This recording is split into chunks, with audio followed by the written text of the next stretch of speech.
my name is Roopsi. I'm originally from Amritsar and based in Delhi now for work. I think nothing quite compares to the chaos and madness of Lakme. So it's very maximalist in the best way possible. Uh, with everything that you gotta eat, all the makeup, all the artists that come together. So it's just brilliant.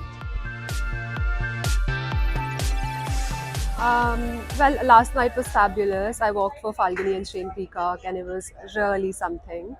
Other than that, AKOK, which was the opening show, was really, really crazy. I loved it.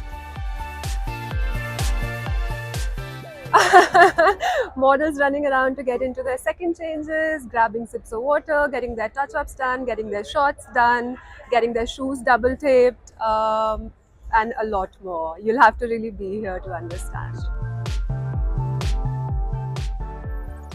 I think the sheer hard work, like here we put in 16-hour days and it's really normal here. Like we are still able to thrive and look amazing on the ramp. So I think that's what I learn is how to function on like less sleep but lots of food. Thanks to that.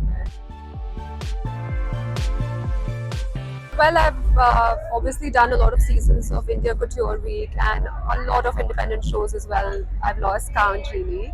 But nothing compares to the volume that we see at Lakme Fashion Week. Like this season, I'm going to be walking close to 10 or 11 shows, which I can't say that for a lot of other weeks. And just the quality of the sponsors and the designers and the teams that they bring in is fabulous. I try to have a nap wherever I can, eat a lot of food.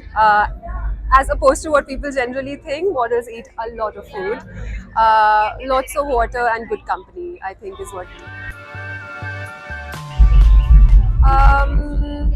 I'd probably be a photographer, which I'm still gonna be. Like, I'm working my way towards becoming a photographer. Fashion for me has always been comfort. My style personally is very androgynous. It's very daddy chic, if you know what I mean. So, personally, that's what fashion means for me. It's comfort with a bit of spice.